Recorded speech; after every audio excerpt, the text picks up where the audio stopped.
Hello everyone, তোমরা সবাই আস্তে আস্তে জয়েন হতে থাকো স্বাভাবিকভাবে। তোমরা রেকর্ডেড ভার্সন দেখতে দেখতে অভ্যস্ত। তো যারা যারা রেকর্ডেড ভার্সন দেখবে তাদেরকে তো আজকে লাইভে হ্যালো বলতে পারতেছি না, তবে রেকর্ডেড ভার্সনে বুঝে নিবা যে তোমাদেরকে হ্যালো বলা হয়েছিল। আচ্ছা, সরি ফর লেম ইন্ট্রোডাকশন। ওকে, আচ্ছা এখন দেখো আমরা আজকে যে বিষয়টা আলোচনা করবো সেটা হচ্ছে কি আজকের ক্লাসটা কেন ইম্পর্টেন্ট আমি তোমাকে বলছি। সেটা হচ্ছে এতদিন ধরে লেকচার 1 থেকে 5 আমরা পড়েছিলাম কোথায় পড়েছিলাম? হোয়াইট বোর্ডে। আজকে সেটার আলোকে কি কি প্রশ্ন আসতে পারে সেটা আমরা স্লাইডে আলোচনা করব। ওকে, আচ্ছা হ্যাঁ, কারো কোনো প্রশ্ন আছে? তাফসিন রাফা বলছে ভাই একটা কথা বলবো প্লিজ। হ্যাঁ কথা বলো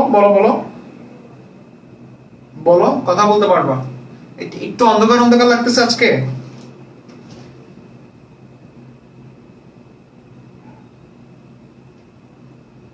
অন্ধকার লাগতেছে না। ওকে, সবাই জয়েন হওয়ার কারণে আমি হচ্ছে একটু লেট করতেছি, কেমন?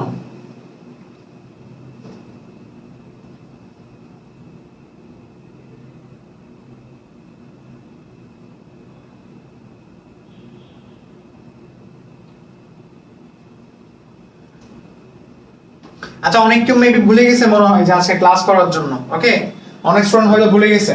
আচ্ছা দেখো ভাই, একটু ভালোভাবে দেখবেন। ফার্স্ট কোশ্চেনটা একটু দেখেন সবাই।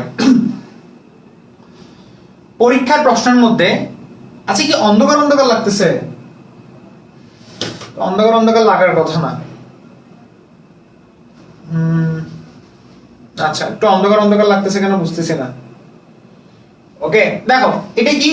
এটা হচ্ছে একটা পাত্র, এটা একটা পাত্র। এতদিন ধরে পড়ছিলাম না পাত্রগুলো, সো এখন পাত্রগুলো দেখো কিভাবে। সো এই পাত্রের মধ্যে এটা কি পাত্র? এটা হচ্ছে ফেরিক সালফেট। এটা কি? Ferric sulphate. ওই যে আমি এতদিন ধরে পড়াইছিলাম না, একটা পাত্র নাও, পাত্রের মধ্যে একটা দ্রবণ নিবা, দ্রবণের ভিতরে একটা রড ডুবিয়ে দাও। যেই ধাতুর দ্রবণ নিবা ঠিক সেই ধাতুর রড নিবা। কোন ধাতুর দ্রবণ নিচ্ছ? আয়রনের। সো আয়রনের ধাতুর একটা রড নাও, নিছো? এই রড, এটা কার রড? এটা আয়রনের রড, ঠিক আছে? এটা কার রড? এখানে কিসের লবণ নিছো? এটা দেখা যাচ্ছে? কতটুকু দেখা যাচ্ছে একটু দেখি তো। হ্যাঁ দেখা যাচ্ছে। এটা কিসের লবণ নিয়েছো? টিনের লবণ নিয়েছো। টিন কি একটা ধাতু? এটাকে বলা হয় স্ট্যানাস সালফেট। এটা লবণ নিয়েছো এবং এটা ধাতু নাও, নিছো? আচ্ছা, এটা আয়রন দণ্ড এবং এটা হচ্ছে টিনের দণ্ড, যেটাকে বলা হয় অ্যাসেন। বুঝা গেছে? আর এটা হচ্ছে লবণ সেতু। এটা হচ্ছে কি? লবণ সেতু। ওকে, এটা হচ্ছে কি? লবণ সেতু। আমার এটা দেখা যাচ্ছে না, আয়রন সালফেটটা দেখা যাচ্ছে না, একটু দেখো তো।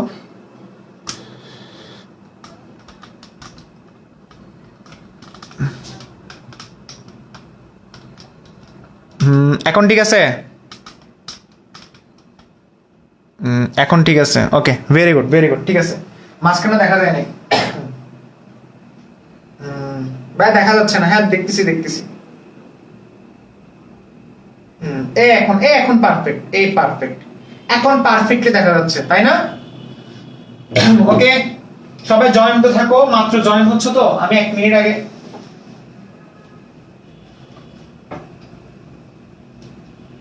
ওকে, এখন এই জায়গায় ঠিক আছে, তাই না? তাহলে এটা কিসের?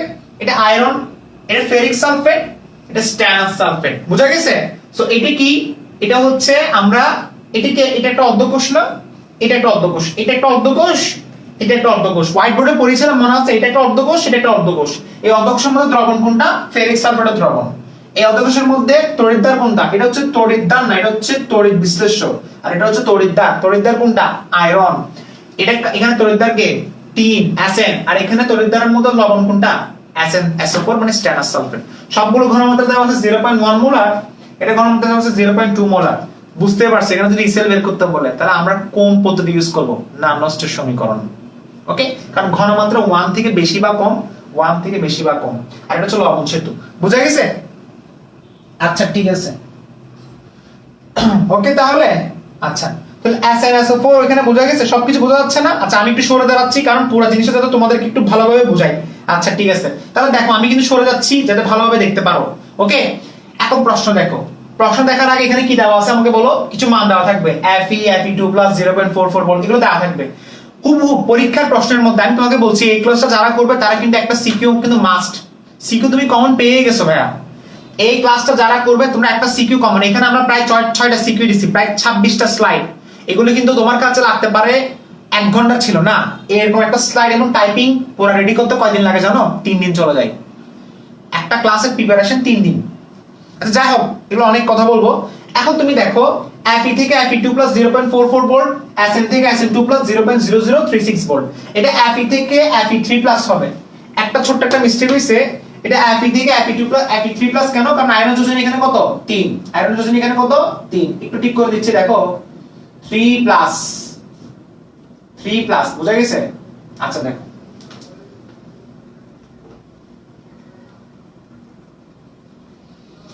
Fe থেকে Fe3 প্লাস দেওয়া থাকবে 0.44 ভোল্ট, Sn থেকে Sn2 প্লাস 0.0036 ভোল্ট। এটার মান দেওয়া থাকবে, এগুলো হচ্ছে তড়িৎদ্বার বিভব। ওকে, এখন বলা হচ্ছে উদ্দীপকের অ্যানোড এবং ক্যাথোডের বিক্রিয়া লিখো এবং 25 ডিগ্রি সেলসিয়াস তাপমাত্রায় এর ইএমএফ হিসাব করো।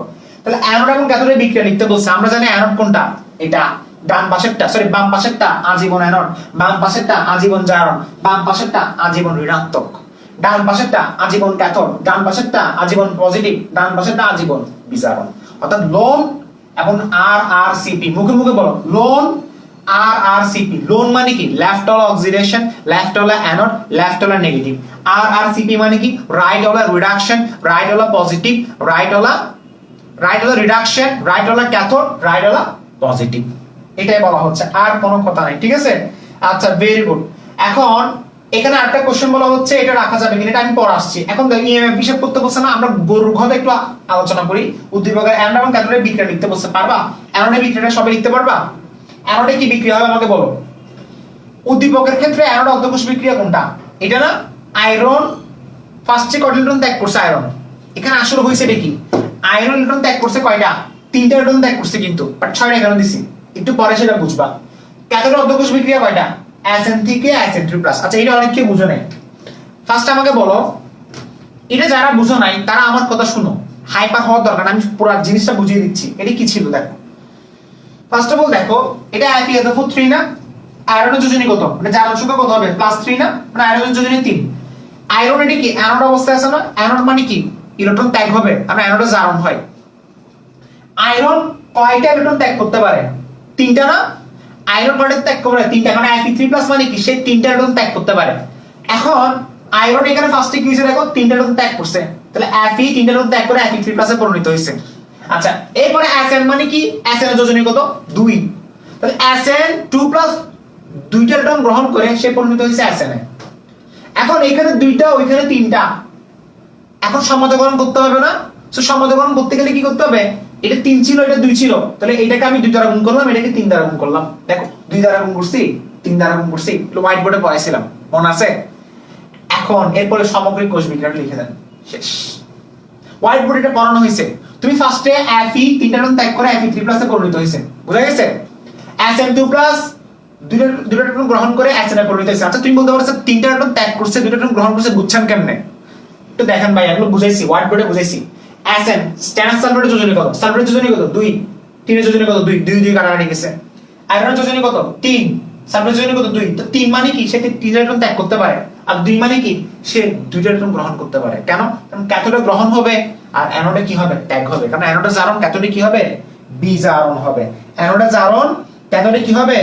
বিজারণ হবে। ওকে, আচ্ছা very good, very good, very good. এখন দেখো ক্যাথোড অর্ধকোষ বিক্রিয়া লিখছো, লেখার পরে সামগ্রিক কোষ বিক্রিয়া লিখছো, পুরোটা লিখে ফেলো। এখন আমার কি বলছে? অ্যানোড অর্ধ বিক্রিয়া, ক্যাথোড অর্ধ বিক্রিয়া লিখো। এটার জন্য তোমাকে দেওয়া হবে কয় নাম্বার? 10 নাম্বার। আর বাকি 10 নাম্বার দিবি ইএমএফ মান নির্ণয় করো। সো ইএমএফ এর মান কিভাবে নির্ণয় করবেন দেখেন তো। ফার্স্টে আমি এত কথা না, আমি ইসেল ডাইরেক্ট ম্যাক্স সমীকরণে চলে যাই। ম্যাক্স সমীকরণ কোনটা? এটা না, E cell equal to E naught cell minus 0.0591 divided by n into log anode divided by cathode। এখন দেখো ফার্স্টে n এর মান নির্ণয় করতে হবে। n এর মান কোনটা আসবে আমাকে বলো, সবাই বলো। n এর মান কোনটা হবে? ইলেকট্রন আদান প্রদান কয়টা হইছে? 6টা না? এই 6, n এর মান হবে এখানে 6, দেখছো? আর এটা হচ্ছে দেওয়া আছে, এগুলো সবগুলো মান দেওয়া আছে। r এর মান 0.0591, r এর মান 0.059, r এর মান হচ্ছে 8.314, 8.314 হবে আর কি। r এর মান হবে কত? 8.314। t এর মান হবে 25 ডিগ্রি সেলসিয়াস। r মানে হচ্ছে গ্যাস মূলক দ্রবক 299 কেলভিন এবং 96500 কুলম্ব হচ্ছে কি আমার ফ্যারাডের মানটা। ওকে, এখন তুমি এখানে মানগুলো বসাইছো, Fe থেকে Fe3 0.44 ভোল্ট। আচ্ছা এখানে একটা কথা আছে, আমি ফার্স্টে আগে এই সমীকরণটা দেখি। n এর মান তো আমার ক্লাসে ক্লিয়ার হয়ে গেছে। আর অ্যানোড ডিভাইড বাই ক্যাথোড মানে কি? ঘনমাত্রা। অ্যানোড মানে হচ্ছে আমার অ্যানোডের ঘনমাত্রা। অ্যানোড কোনটা ছিল? আয়রন না? বাম পাশেরটা অ্যানোড না? আয়রনের ঘনমাত্রা দিতে বলছে, আর এটা হচ্ছে টিনের ঘনমাত্রা দিতে বলছে। এটা আমি তো জানি, এটা পরীক্ষায় এটা হচ্ছে প্রশ্ন দেওয়া থাকবে। এখন প্রশ্ন হচ্ছে ইনট সেলের মানটা কিভাবে বের করব, কিভাবে ইনট সেলের মানটা বের করব? ইনট সেল মানে কি একটু দেখুন তো। এই জায়গায় এখানে আগে থেকে বের করছি, কোন জায়গায় বের করছি,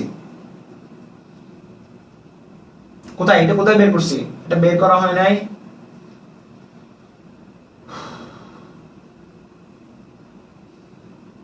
আচ্ছা এটা এটা এটা একসাথে এটা একসাথে এখানে বের করা হয়নি, তবে এটা একসাথে বের করে ফেলবা। ওকে, এটা কেমন আসছে দেখো, এটা একসাথে বের করে ফেলছি। হ্যাঁ ঠিক আছে, দেখো এই যে একসাথে বের করে ফেলছি।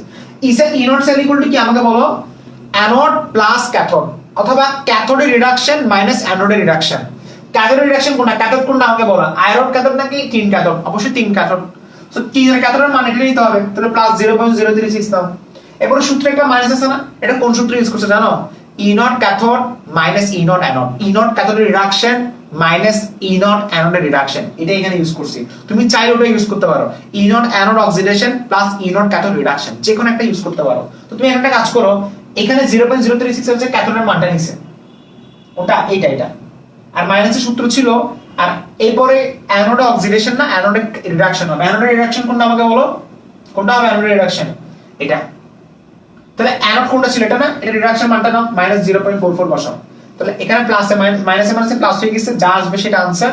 আর ওখানে অ্যানোড ডিভাইড বাই ক্যাথোড মানে কি 0.1 মানে কি আয়রনের ঘনমাত্রা। উপরে 3 কেন আসছে? কারণ মোল সংখ্যা ছিল 3। মোল সংখ্যা কোথায় দেখো, 3 দেখো, এই মোল সংখ্যা 3, এই যে এই জায়গায় দেখো মোল সংখ্যা কার 3 ছিল।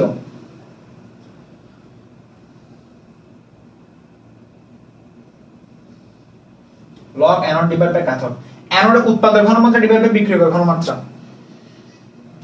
উৎপাদ কোনটা? এটা। সো এই উৎপাদ না, উৎপাদক ঘনমাত্রা কত? 2। তাহলে 2 ডিভাইড বাই 3 হবে। মোল সংখ্যা কত? 2 না? আর এখানে কত? 3 হবে। তার মানে এখানে একটা জায়গায় সিলে একটা মিস্টেক হইছে, তো সেটা আমি একটা কাজ করে দিচ্ছি, আমি 2 এবং 3 করে দিচ্ছি। কেমন? 2 এবং 3 করে দিচ্ছি। এরপর আমি তোমাদেরকে 2 এবং হচ্ছে কত এটা হবে, কত হবে? 3 হবে। তাহলে 3 করে দিছি না? ওকে,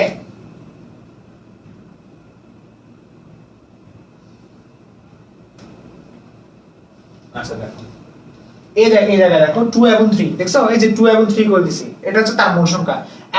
অ্যানোডের মোল সংখ্যা কত? আয়রনের মোল সংখ্যা কত? 2 ছিল না? এই 2টা করে দাও, এই জায়গায় 2টা করে দাও।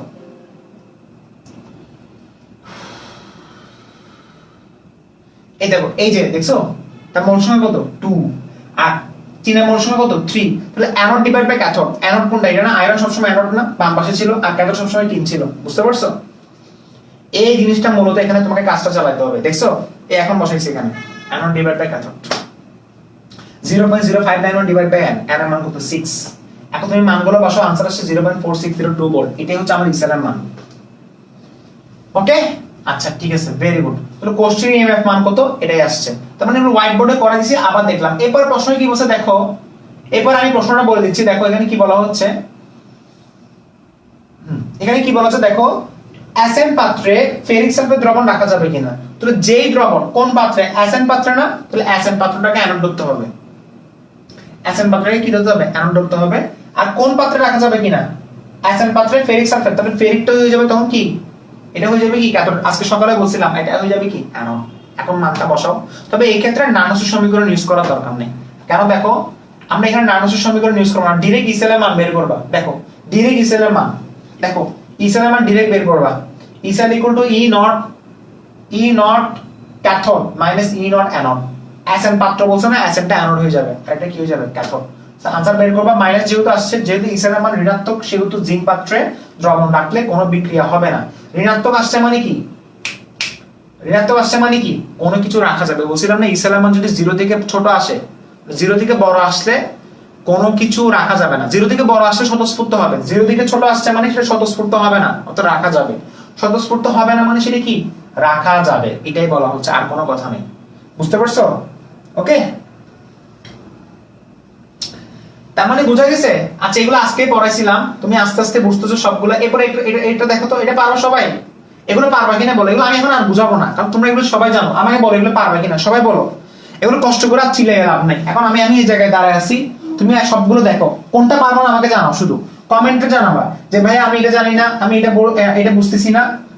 আমি জাস্ট এখানে দেখবো, দেখো উদ্দীপকের কোষটির কোষ বিক্রিয়া ইএমএফ নির্ণয় করতে বলছে। পরীক্ষা হুবহু এরকম আসবে, পরীক্ষা হুবহু এরকম আসবে। পারবো এটা? আজকে করে দিছি না। উদ্দীপকের অ্যানোড দ্রবণটাকে ডি এর পাত্রে সংরক্ষণ করা যাবে কিনা। অ্যানোড দ্রবণ কোনটা? এটা না। ডি এর পাত্রে সংরক্ষণ করা যাবে। ডি মানে কি? ডি হচ্ছে এটা, এটা। তবে যেটা ডি এর পাত্র, তাহলে পাত্রটাকে অ্যানোড ধরতে হবে, আর বাকিটা হয়ে যাবে কি? ক্যাথোড হয়ে যাবে। বাকিটা হয়ে যাবে কি? ক্যাথোড। সো প্রথম কি বলছে? উদ্দীপকের কোষটির কোষ বিক্রিয়া লিখো। কোষ বিক্রিয়া বলছিলাম না, কোষ বিক্রিয়া পরীক্ষায় আসে, দেখছো কোষ বিক্রিয়া আসছে। কোষ উদ্দীপকের কোষটির, কোষটি কোনটা? এটা কোষ বিক্রিয়া লিখতে বলছে। তার মানে এক্স এবং ওয়াই এর কোষ বিক্রিয়া লিখো। তাহলে ফার্স্টে এক্স এর জারণ বিক্রিয়াটা লিখো। এই জারণ বিক্রিয়া আর আর সিপি মানে কি? Reduction right cathode positive. Reduction right cathode positive. Okay, x হচ্ছে অ্যানোড, ওয়াই হচ্ছে ক্যাথোড। এক্স হচ্ছে অ্যানোড, কেন? বাম পাশেটা অ্যানোড, ডান পাশেটা কি হবে? ক্যাথোড। এখানে কি বলছে দেখো, গালভানিক কোষ বা রাসায়নিক ক্ষেত্রে একটা শব্দ মাথায় রাখতে হবে, কোনটা? লোন। কেন? লোন হচ্ছে লেফট হলো অক্সিডেশন, লেফট হলো অ্যানোড, লেফট হলো নেগেটিভ। অর্থাৎ বাম মধ্যকোষের বিক্রিয়া সবসময় জারণ হবে এবং বাম মধ্যকোষের বিক্রিয়া অ্যানোডে সংঘটিত হবে এবং বাম মধ্যকোষের বিক্রিয়া সবসময় কি হবে? ঋণাত্মক হবে। সবসময় ঋণাত্মক হবে। সবসময় কি হবে? ঋণাত্মক হবে। ওকে, এই জিনিসটা তোমাকে আলোচনা করা হচ্ছে বারবার। ঠিক অনুরূপ ভাবে ডান মধ্যকোষের বিক্রিয়া সবসময় বিজারণ হবে। কারণ বিজারণ মানে কি? আর আর সিপি, রিডাকশন। ডান মধ্যকোষের বিক্রিয়া ক্যাথোডে সংঘটিত হবে, ক্যাথোড। এবং ডান মধ্যকোষের বিক্রিয়া ধনাত্মক হবে, ধনাত্মক মানে পজিটিভ, রাইট মানে ডান। বুঝা গেছে? এখন যদি লবণশীল দ্বারা না থাকে তাহলে সেক্ষেত্রে জারণ বিভব বিজারণ বিভবের মান, এটা বলছিলাম না ওই দিন, লবণশীল দ্বারা না থাকলে সেক্ষেত্রে জারণ বিভবের মান এবং বিজারণ বিভবের মান তুলনা করতে হবে। বাস শেষ। এখন আসে অর্ধকোষের বিক্রিয়াটা দেখো। অ্যানোডে কি হইছে দেখো, দুটো ইলেকট্রন ট্যাগ করছে না? ট্যাগ করছে মানে কি? এই পাশে না ট্যাগ, ওই পাশে হলে কিটা প্লাসে গেছে, তো ট্যাগ করছে x2+ আয়নে পরিণত হইছে, আর y2+ দুইটা ইলেকট্রন গ্রহণ করে y এ পরিণত হইছে। দুইটাকে অ্যাড করে দাও, সামগ্রিক কোষ বিক্রিয়া পাইছো। এটা হচ্ছে মোট কোষ বিক্রিয়া। দুই দুই কাটাকাটি গেছে, তাহলে x + y2 + x2 + y, শেষ, ডান ইন্ডাস্ট্রি। ওকে, তো সামগ্রিক কোষ বিক্রিয়া এখানে ডাইরেক্ট ই সেল সহ বের করে দিছে। কোনো সমস্যা আছে? ই সেল তো আমি অনেকবার শিখাইছি, তো সবাই পারবা। ওকে, আচ্ছা, ভেরি গুড। না পিডিএফ কেন দিব? পিডিএফ তো বানাইছে আমার জন্য, পিডিএফ তোমাদের জন্য বানাইছি। হোয়াট আ লেম কোশ্চেন ভাই, স্মার্ট কোশ্চেন আস্ক করো। তোমাদের এই কোশ্চেনগুলো মাথা ঠিক থাকে না আমার। দেখো, উদ্দীপকের অ্যানোড দ্রবণকে ডি এর সংরক্ষণ করা যাবে কিনা। ডি পাত্রে অ্যানোড দ্রবণ অর্থাৎ এক্স সালফেট দ্রবণ রাখতে নিম্নরূপ সম্ভাব্য অদ্বিক্রিয়া ঘটে। এখানে কি বলা হচ্ছে দেখো, ডি এর পাত্রে সংরক্ষণ করা যাবে কিনা। ডি পাত্র কোনটা ছিল? ডি পাত্র কোনটা ছিল আমাকে বলো। এই তো এটাই ছিল ডি পাত্র। তার মানে ডি পাত্র হচ্ছে এটা, উদ্দীপকের অ্যানোড দ্রবণ এটা, এটাকে ডি পাত্রে সংরক্ষণ করা যাবে কিনা। যে পাত্র সেটাকে অ্যানোড ধরো, বাকিটাকে ক্যাথোড ধরো। তার মানে এটাকে অ্যানোড ধরছো, এটাকে অ্যানোড অবস্থায় আছে, অ্যানোড নিয়ে আসো, 1.65 করবা। আচ্ছা মনে রাখবা একটা কথা, একটা ইম্পর্টেন্ট কথা শেয়ার করতেছি সবার সাথে। যদি ডি এর পাত্রে সংরক্ষণ করা যাবে কিনা এই ধরনের যদি প্রশ্ন আসে, তাহলে সেই ক্ষেত্রে কখনো নানস্য সমীকরণ ইউজ করবা না। যদিও ঘনমাত্রা 0 থেকে কম বা বেশি হোক, ডাজন্ট ম্যাটার। মানে 0 বলতে 1 থেকে কম বা বেশি হোক, ডাজন্ট ম্যাটার, কখনো নানস্য সমীকরণ ইউজ করবা না। মানে কোন যদি বলে যে এই পাত্রটিকে ওই পাত্রে সংরক্ষণ করা যাবে কিনা, মানে এই দ্রবণটিকে ওই পাত্রে সংরক্ষণ করা যাবে কিনা, এই টাইপের যদি প্রশ্ন আসে পরীক্ষায়, কখনো নানস্য সমীকরণ ইউজ করবা না। যদিও সেখানে যদি তোমার 1 মোলার থেকে কম বা বেশি ঘনমাত্রা থাকে, তবুও সেখানে নানস্য সমীকরণ ইউজ করবা না। এইটা যাতে তোমার মাথায় থাকে, ওকে? আচ্ছা, ভেরি গুড। এখন দেখো এখানে প্রশ্ন কি বলা হচ্ছে, তাহলে আমাকে বলছে কি সংরক্ষণ করা যাবে কিনা। তো সংরক্ষণ করা যাবে কিনা দেখো সংরক্ষণ করা যাবে কিনা।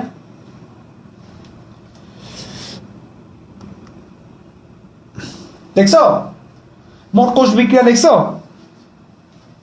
মোট কোষ বিক্রিয়া লিখে বলছি। এই ক্ষেত্রে মোট কোষ বিভব কত? E naught anode plus E naught cathode, anode oxidation, cathode reduction. Sir এটা বুঝি নাই। আরে ভাইয়া পাত্র কোনটা ছিল? ডি ছিল না? ডিটাকে অ্যানোড ধরতে বলছে, তাহলে অ্যানোড ধরেন না। তো ডি কোনটা? এটা ডি না? এটাকে অ্যানোড অবস্থায় বানাইছি। এগুলো হাজারবার হোয়াইট বোর্ডে করাইছি, মার্কারে যে এই জায়গায় দাগ হয়ে গেছে লিখতে লিখতে। আজকে তো 1 ঘন্টা 40 মিনিট পড়াইলাম, হাজারবার করাইছি এগুলা, করাইছি না এগুলা? সো পারার কথা। সো এই যে ডিটা কি হবে? অক্সিডেশন মানে কি 1.65। কেন? এটা আগে রিডাকশন ছিল, এটাকে রিডাকশন ছিল নাকি অক্সিডেশন ছিল একটু পরে দেখি। আমি দেখি আমরা শুরুতে দেখি তো। এই দেখা দাও, এটা কি রিডাকশন অবস্থা ছিল, তাহলে অ্যানোডকে অক্সিডেশন এনে দাও 1.65। এই যে এই জায়গায় এটা আর কোনো কিছুই না। ওকে, পারবা না এখন সবাই? পারবা? এই দেখো অ্যানোড, এটাকে অ্যানোড অবস্থায় আনছি, আর বাকিটা কি ছিল, তাহলে বাকিটা কোনটা ছিল, এটা না এক্স, এই এক্সটা অ্যানোড দ্রবণ, এটা ছিল না এক্সটা অ্যানোড ছিল না, তাহলে এটাকে ক্যাথোড অবস্থা আনতে হবে, কেন কারণ ওটা অ্যানোড হলে এটা ক্যাথোড হয়ে গেছে, তো 0.79 বসালাম, তাহলে 0.86 ভোল্ট। তাহলে এই সেলের মান যদি 0 থেকে বেশি আসে তাহলে সেটা স্বতঃস্ফূর্ত, 0 থেকে যদি বড় হয় তাহলে সেটা স্বতঃস্ফূর্ত, স্বতঃস্ফূর্ত হলে রাখা যাবে না। তাহলে দেখো যেহেতু সম্ভাব্য গঠন কিন্তু কোষ হিসেবে কিন্তু কোষ বিভাগের মান ধনাত্মক, তাই কোষ বিক্রিয়া স্বতঃস্ফূর্ত ঘটে, অর্থাৎ ডি পাত্রটি জারিত বা ক্ষয়প্রাপ্ত হবে, কাজে অ্যানোড দ্রবণ বা দীর্ঘক্ষণ সংরক্ষণ করা যাবে না। আচ্ছা জারিত মানে কি, জারিত মানে সেটা ক্ষয়প্রাপ্ত হবে, মানে বোঝাচ্ছে সেটা হচ্ছে কি জানো, ডি পাত্রটা জারিত হয়ে যাবে। কেন, কারণ ওইখানে কিন্তু ওইটা যেহেতু তুমি এখানে রাখতে চাচ্ছ, এটার ক্ষতি হয়ে যাবে যদি ইসেলার মান 0 থেকে কি আসে, বড় আসে, সেটাই বলা হচ্ছে। এত কথা না, সেটা মাথায় রাখবা, কোষ বিভাগের মান যদি ধনাত্মক আসে তাহলে কোষ বিক্রিয়া স্বতঃস্ফূর্ত ভাবে ঘটবে, তাহলে রাখা যাবে না, মানে ওই পাত্রে সেটা সংরক্ষণ করা যাবে না, এটাই বলা হচ্ছে। এখন দেখো এটা আরেকটা উদ্দীপকের প্রশ্ন, মাঝে মাঝে বোর্ড পরীক্ষায় কিন্তু এই ধরনের প্রশ্ন আসে, মাঝে মাঝে এই ধরনের বোর্ড পরীক্ষায় কিন্তু প্রশ্ন আসে, দেখছো এই প্রশ্নটা দেখো, এখানে কি বলছে দেখো, এই 3 নম্বর প্রশ্নটা দেখো, এটা একটা সিকিউ। এই ধরনের প্রশ্ন যদি আসে, বলছে কি এ ধাতু পত্রে বি দ্রবণ রাখা যাবে কিনা, পারবা, এইটাতে বি দ্রবণ রাখা যাবে কিনা, তাহলে কোনটা পাত্র, এই ধাতু পাত্র বলছে না, তাহলে এটাকে অ্যানোড ধরো, আর বিটা হয়ে যাবে ক্যাথোড। এখন দেখো পাত্র বলো, তখন সেখানে জারণ বিভবের মান বেশি নাকি বিজারণ বিভবের মান বেশি কিনা সেটা মাথা ঘামাতে হবে না, যেহেতু এই ধাতু পাত্র বলছে 100% এটা অ্যানোড, এটা 100% ক্যাথোড। আচ্ছা এখন করে ফেলো। এরপর বলছে এ ও ডি দ্বারা গঠিত কোষের ইএমএফ নির্ণয় করো, তাহলে এ এবং ডি এটা, তখন সেখানে কিন্তু কোনটা অ্যানোড কোনটা ক্যাথোড সেক্ষেত্রে জারণ বিভবের মান তুলনা করতে হবে, কোনটা অ্যানোড, এ আর ডি এর মধ্যে কোনটা অ্যানোড হবে, যার জারণ বিভবের মান বেশি, এটা 100% অ্যানোড আর এটা 100% ক্যাথোড। করে দিছি না এগুলা, শেষ। এখন তুমি দেখো পারবে এগুলা, কোষ বিক্রিয়া দেখো এ থেকে বি তে পরিণত হলো, তাহলে a2 + b দেওয়া আছে, এটা আবার দেওয়া আছে এটা, ওকে খুব ইজি, দেখছো এগুলা।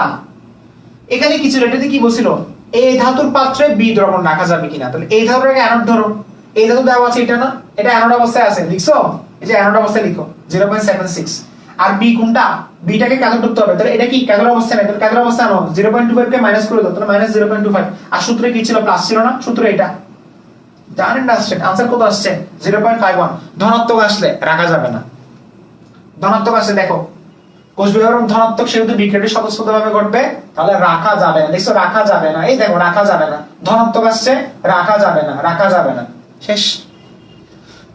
10 সিরিয়াসলি 10 এগুলো সবগুলো পরীক্ষা আসার মতো কোশ্চেন। আচ্ছা এরপরে কি বলছে দেখো, বলছে এ এবং ডি নিয়ে একটা ইএমএফ সেল বের করো, তাহলে এ এবং ডি এর মধ্যে যার জারণ বিভবের মান বেশি, ফার্স্টে অর্ধ বিক্রিয়া লিখে দিবা, এভাবে লিখে দিছো, এ আর বি, দেখো এ আর ডি এটা দেওয়া আছে না, এটা দেওয়া আছে, তো যার জারণ বিভবের মান বেশি, কার মান বেশি, এটা অ্যানোড, তাহলে এটা ক্যাথোড, ডিটা ক্যাথোড হবে, এটা অ্যানোড হবে, শেষ। তাহলে ডিটা অ্যানোড, ডিটা ক্যাথোড। এখন সূত্র কি বলছে দেখো, সূত্র বলছে E cell equal to E naught anode plus E naught cathode, anode oxidation cathode reduction, তাহলে অ্যানোড কোনটা, এটা না, অ্যানোড কোনটা, এটা না, এটা অ্যানোড অবস্থায় আছে, অ্যানোড মানে অক্সিডেশন অবস্থায় আছে, আছে, আর ক্যাথোড কোনটা, এটা ক্যাথোড রিডাকশন হবে, রিডাকশন অবস্থায় আছে নাই, তাহলে আনতে হবে, তাহলে আনলে কি হবে 0.34 হবে, 0.34 মাইনাসটা প্লাস হয়ে গেছে, আর সূত্রতে আগে থেকে প্লাস ছিল, তাহলে आंसर কত 1.1 ভোল্ট, শেষ।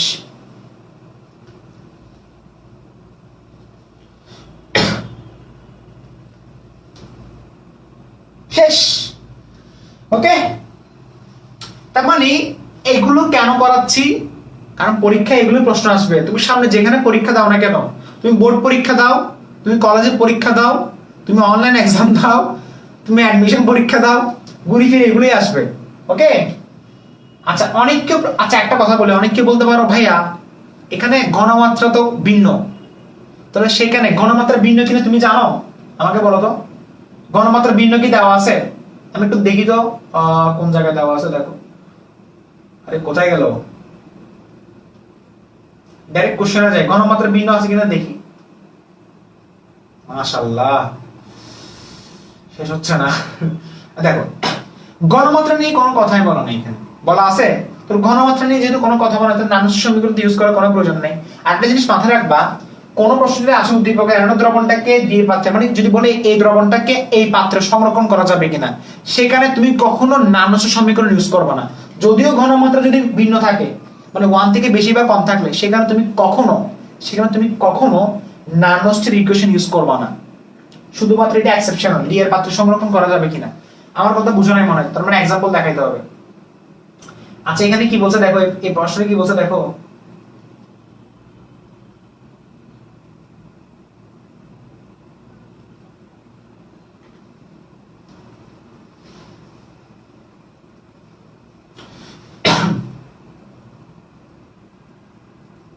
এটা এটা এটা এটা হচ্ছে এটার না, এটা আরেকটা। এখানে তো ঘনমাত্রা দেওয়াই নাই, দেওয়া আছে, এটা আরেকটা কোশ্চেনের আনসার, এটা নিয়ে টেনশন করার দরকার নেই। আমাদের মেইন কোশ্চেন ছিল কোথায়, এই জায়গায় ছিল। কোন জায়গায় ছিল আমি একটু ওয়েট করে দেখো, খুঁজে নিচ্ছি, এতগুলো প্রশ্ন তো এই জায়গায়। এখানে কি ঘনমাত্রা দেওয়া আছে, দেওয়া নাই, সো যেটাই ইসেল বের করছি না সেটাই আনসার। কোনটা আনসার আমাকে বলো, আনসার কোনটা এখানে, জাস্ট ইসেল বের করতে বলছে, তাহলে আনসার কোনটা আমাকে বলো, এটাই আনসার, এই আনসার এটাই 1.1 ভোল্ট। এটা আরেকটা কোশ্চেনের আনসার 1.1 ভোল্ট, বুঝা গেছে? কারণ ঘনমাত্রার কথা বলাই নাই, নানস্টের সমীকরণ কেন ইউজ করব, ওকে? আচ্ছা তার মানে এখন দেখো 4 নম্বর প্রশ্নটা দেখো, এটা হচ্ছে উদ্দীপক। গতে কি বলছে দেখো, 1 এবং 2 নং তড়িৎদ্বার দ্বারা গঠিত কোষের সংকেত চিত্র এবং সংকেত বিক্রিয়া সহ লিখো। 1 এবং 2 নং কোনটা, এটা না? কোষের সংকেত লিখো। কোষের সংকেত মানে বুঝো, ওই অর্ধ কোষের সংকেত লিখতে বলছে, সমগ্র কোষ বিক্রিয়া দেখাবো, লেখাবো দেখো বুঝাবো। চিত্র এবং সংগঠিত বিক্রিয়া লিখো। চিত্র লিখতে পারবা? এতদিন ধরে যা করেছি সবগুলো চিত্র ছিল, আর সংগঠিত বিক্রিয়া লিখতে পারো, মানে অ্যানোড অর্ধ কোষ বিক্রিয়া, ক্যাথোড অর্ধ কোষ বিক্রিয়া লিখবা। জিঙ্ক বিয়োজন ত্যাগ করে জিঙ্ক 2 প্লাস আয়নে পরিণত হয়, তাহলে অ্যানোড অর্ধ কোষ বিক্রিয়া। কপার 2 প্লাস ইলেকট্রন গ্রহণ করে কপারে পরিণত হয়। বাট প্রশ্ন হচ্ছে আমি কেমনে বুঝছি ইলেকট্রন ত্যাগ করছে, সে ইলেকট্রন গ্রহণ করছে, কেমনে বুঝছি? কেন জানো? কারণ জিঙ্ক এবং কপারের মধ্যে যার বিভবের কার মান বেশি, জিঙ্কের বেশি, তবে এটা 100% অ্যানোড আর এটা 100% ক্যাথোড। শেষ। দেখো যখন আমি তোমাকে বলছিলাম যখন লবণাংশ দেওয়া থাকবে না, তাহলে সেই ক্ষেত্রে যার যার বিভবের মান বেশি সেটাকে অ্যানোড ধরতে হবে, বলছিলাম না? আর যার যার বিভবের মান কম সেটাকে ক্যাথোড ধরতে হবে, বাস শেষ। অর্থাৎ যা বলছে দেখো, এখন এটা তো লাস্টের প্রশ্ন, এটা আমি পরে করাবো। এখানে দেখো কি বলা আছে দেখো, 1 নং এবং 2 নং তড়িৎদ্বারের মধ্যে 1 নং তড়িৎদ্বার কি কোষের সংকেত। আচ্ছা কোষের সংকেতটা আগে লিখতে বলছে, কি বললাম? 1 নং এবং 2 নং তড়িৎদ্বারের মধ্যে 1 নং তড়িৎদ্বার হচ্ছে জিঙ্ক থেকে জিঙ্ক 2 প্লাস, যার বিভবের মান বেশি হওয়ায় এটা অ্যানোড। এই যে বললাম না, লম্বসূত্র দেওয়া না থাকলে যার যার বিভবের মান বেশি হবে সেটা অ্যানোড, আর যার কম হবে সেটা ক্যাথোড। কোষের সংকেত হচ্ছে এটা, জিঙ্ক থেকে জিঙ্ক 2 প্লাস, কপার থেকে কপার 2 প্লাস, এটা হচ্ছে কোষের সংকেত। আচ্ছা এটা একটা ভুল হয়েছে, এটা কপার 2 প্লাস থেকে কপার হবে, সরি এক্সট্রিমলি সরি, এটা বুঝে গেছো, কপার 2 প্লাস থেকে কপার হবে। আরে আল্লাহ, ভুল করেছে, ভুল বললে আমি টেনশন নিও না, আমি তোমাকে শুধরে দিব, ওকে?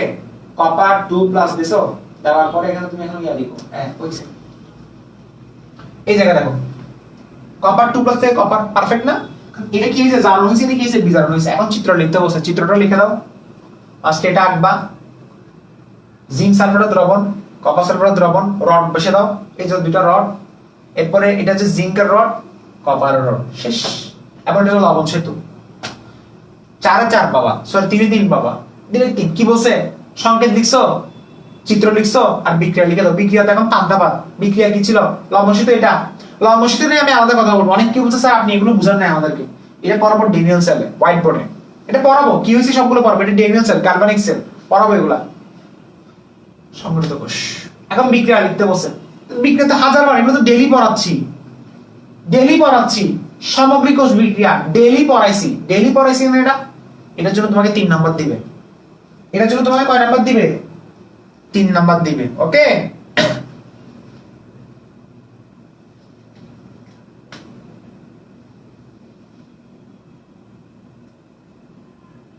নানস্টের সমীকরণ কখনো ইউজ করবো না কোন ম্যাথে? আরে ভাই ঘনমাত্রা দেওয়াই নাই, তো নানস্টের সমীকরণ কেন ইউজ করবা?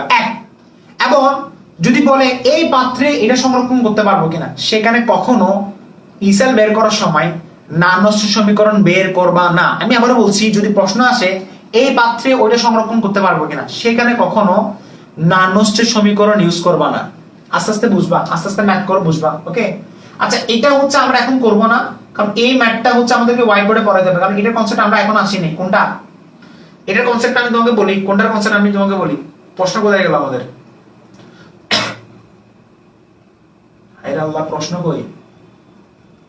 এখন এটা আবার কাজ করতেছে না, এখন কাজ করতেছে।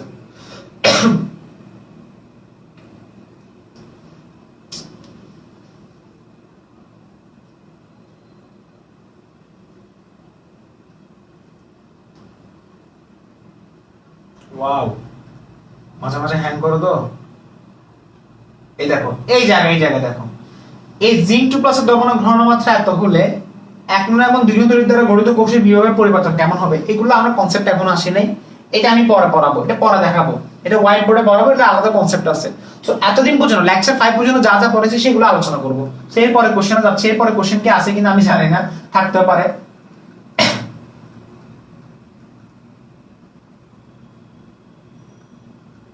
এটা আমি তোমাদেরকে পড়াবো। আচ্ছা এরপরে কোশ্চেন দেখো, এখন দেখো এটা আলাদা একটা কোশ্চেন, এটা 5 নম্বর কোশ্চেন।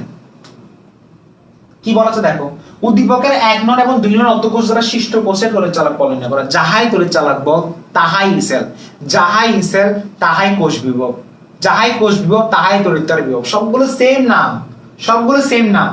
1 এবং 2 নং ইউজ করে ইসেলের মান নির্ণয় করতে বলছে, তাহলে 1 এবং 2।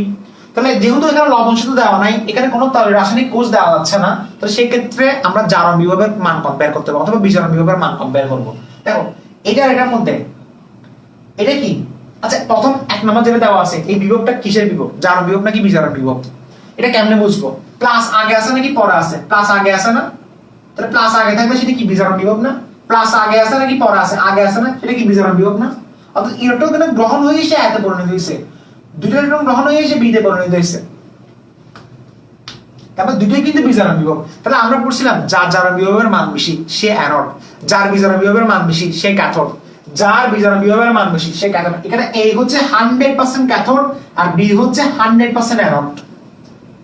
দেখো তো উদ্দীপকের 1 এবং 2 নং মান দেওয়া আছে না, A এর বিজারণ বিভব এত, B এর বিজারণ বিভব এত, তার মানে A এর বিজারণ বিভব হচ্ছে বড় আর B এর বিজারণ বিভব ছোট, তাহলে A হচ্ছে 100% ক্যাথোড। তো দুটি তড়িৎদ্বারের মধ্যে যেটি বিজারণ বিভব বেশি সেটি ক্যাথোড এবং যেটি বিজারণ বিভব কম সেটি অ্যানোড। কথা মিল পাইছো? হাসানি কথা, কথা হাসা। ওকে, এবং ক্যাথোড এবং অ্যানোড হিসেবে বিক্রিয়া, তাহলে এটা হচ্ছে কি ক্যাথোড, বিটা হচ্ছে অ্যানোড। এখন সুন্দর করে আপনি মান বসান, সুন্দর করে আপনি এখন মান বসান। তাহলে 1 এবং 2 নং তড়িৎ চালক বল নির্ণয় করেন, পারবেন? E cell equal to E naught anode plus E naught cathode বসান।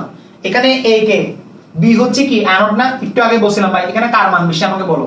A এর মান বেশি না, যার বিজারণ বিভবের মান বেশি সে হবে ক্যাথোড, যার জারণ বিভবের মান বেশি সে অ্যানোড, যার বিজারণ বিভবের মান বেশি সে ক্যাথোড, আর এটা অ্যানোড। তাহলে A হচ্ছে ক্যাথোড, A হচ্ছে ক্যাথোড, আবার বলছি A হচ্ছে কি ক্যাথোড, তাহলে A হচ্ছে ক্যাথোড। তাহলে দেখো ক্যাথোড দেখছো, ক্যাথোডের রিডাকশন, আর B হচ্ছে অ্যানোড, তাহলে অ্যানোড অক্সিডেশন ক্যাথোড রিডাকশন করে দাও, আনসার আসবে 0.82 ভোল্ট। শেষ। খুব ইজি একটা ম্যাথ, খুব ইজি একটা ম্যাথ। অর্থাৎ এতদিন ধরে যা যা করাইছি, যা যা করাইছি সবগুলো হচ্ছে এগুলা। ওকে, পারবো তো?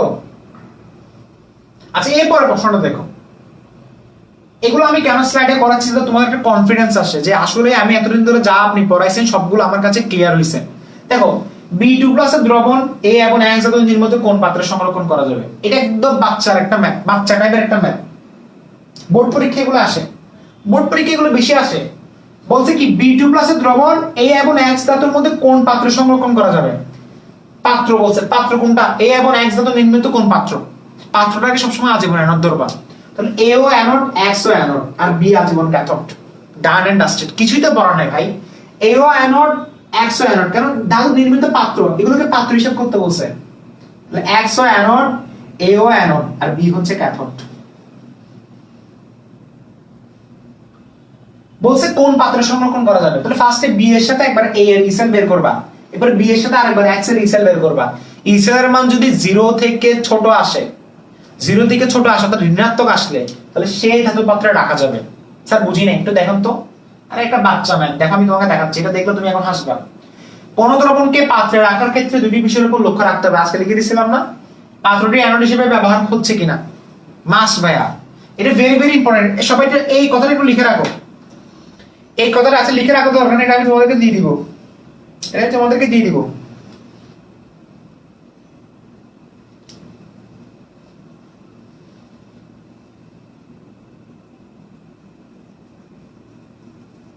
নেটের অবস্থা বাজে, ওরে ভাইয়া তোমাকে এটা আসলে বলার দরকার নেই। নেটের অবস্থা বাজে হলে তুমি বেরিয়ে যেতে পারো, পরবর্তী রেকর্ডে দেখে নিও, কি করবা, কিছু তো করার নাই ভাই।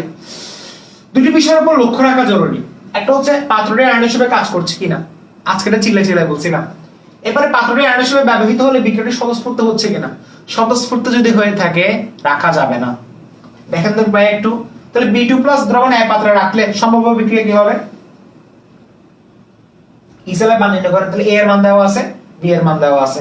কোন পাত্রে রাখতে বলছে? এই পাত্রে রাখা যাবে কিনা? তাহলে এটাকে অ্যানোড ধরেন, বিটাকে ক্যাথোড ধরবেন। এখন ইসেলের মান নির্ণয় করেন আপনি। এটাকে অ্যানোড, বিটাকে ক্যাথোড। তাহলে এটা অ্যানোডের মান, এটা ক্যাথোডের মান। ক্যাথোডের মান ছিল না, এটাকে ক্যাথোডে নেওয়া হয়েছে। দেখো ক্যাথোডে নেওয়া হয়েছে। ক্যাথোডের রিডাকশন না? এটা নেওয়া হয়েছে। নেওয়া হয়েছে না? নেওয়া হয়েছে নাকি? এই দেখছেন? নেওয়া হয়েছে। পরবর্তীতে নেওয়া হয়েছে আর কি। যা হোক, -0.62 আনসার কত আসছে? -0.2। তাহলে মাইনাস আসছে মানে রাখা যাবে। রাখা যাবে। অর্থাৎ আমি এক ধাতুর পাত্রে সেটা রাখতে পারবো। বাট বি ধাতুর পাত্রে দেখেন তো আনসার কি আসছে আমাকে বলেন তো এখানে? +0.8। তাহলে বি পাত্রে রাখা যাবে না। মানে বি পাত্র বলতে এটা বি পাত্র নাকি এক্স পাত্র? সরি এক্স পাত্র। তাহলে এক্স পাত্রে রাখা যাবে না, তো এই পাত্রে রাখা যাবে। দেখো উপরোক্ত বিশ্লেষণ থেকে দেখা যাচ্ছে এই ধাতুর পাত্রের ক্ষেত্রে কোষীয় তড়িৎচালক বল ঋণাত্মক। ঋণাত্মক। তাহলে বিক্রিয়া স্বতঃস্ফূর্তভাবে ঘটবে না। অর্থাৎ এই ধাতুর পাত্রে রাখা যাবে, অর্থাৎ ক্ষয় হবে না। অপরদিকে এক্স ধাতুর পাত্রের ক্ষেত্রে তড়িৎচালক বল ধনাত্মক, ধনাত্মক আসছে, তাহলে সেখানে রাখা যাবে না। অর্থাৎ রাখা যাবে না কোথায় বলছে? স্বতঃস্ফূর্তভাবে ঘটবে, তার মানে রাখলে পাত্র ক্ষয় হবে। শুধু এখানে বলা যায় এই ধাতুর পাত্রের মধ্যে রাখবে। কারণ বলা হচ্ছে কি বলা হচ্ছে দেখো, ওই এ এক্স এবং এ ধাতুর মধ্যে আমি এক ধাতুর পাত্রে রাখা যাবে এবং এক ধাতুর পাত্রে সেটা রাখতে পারবো না, কারণ ধনাত্মক আসছে। বাস এই এতটুকু তোমাকে আর করতে হবে, আর কোনো পড়াশোনা করার দরকার নেই। ওকে, সো দেখো আমাদের কিন্তু কাজ এখানে শেষ। আমাদের এখানে সলভ আর নাই, আমরা সলভ দিছি। এটা 6 নাম্বার, এটাও সেম ভাবে করে ফেলবা, টেনশন নেওয়ার দরকার নেই। সেম গুলো সবগুলো সেম দেখছো, আবার দিছে সংকেত চিত্র লিখো, আবার সেম ভাবে রাখা নিরাপদ। যে পাত্র বলবে সেই পাত্রটাকে অ্যানোড ধরবা, বাকিগুলো কাজ শেষ। পারবা না এটা? সেম ভাবে এগুলো দিছে, তাহলে এগুলো করে ফেলবা। ওকে, এগুলো আরেকদিন বুঝাবো। আরেকদিন আমরা স্লাইড যখন আবার রেডি হবে, এগুলো শেষ। লাস্ট কোশ্চেন এটা ছিল। সো ঘুরে ফিরে তোমাকে কি দেওয়া হয়েছে আমাকে বলো। ঘুরে ফিরে তোমাকে আমি ওই সিকিউ গুলো দিছি, যে সিকিউ গুলো তুমি এখন হোয়াইট বোর্ডে পড়াশোনা করছো। ওকে, আচ্ছা ঠিক আছে। তাহলে ফুল স্ক্রিনে দেখলে ভিডিও বারবার আটকে যাবে। ওকে,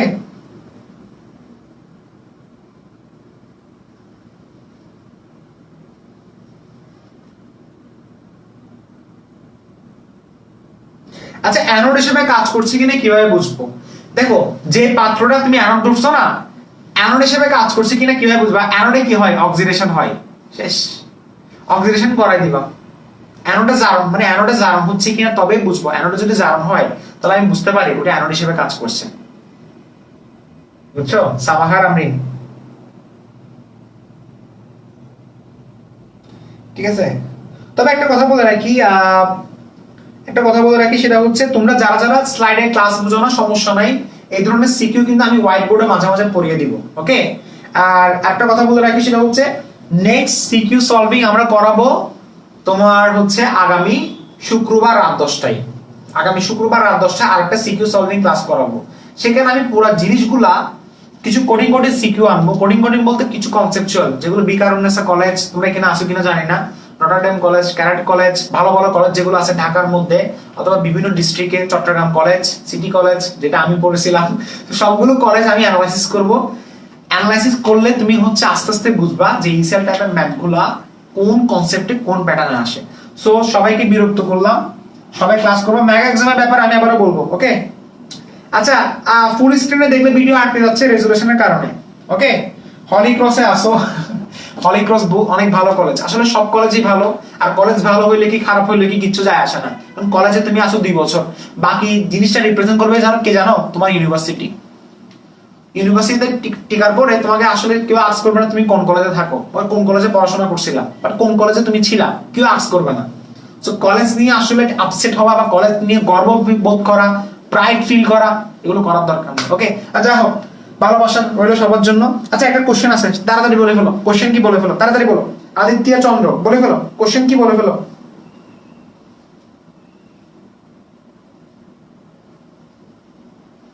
মেগা এক্সামের ব্যাপারে কিছু বলেন ভাই। আপনারা এত অধৈর্য কেন ভাইয়া?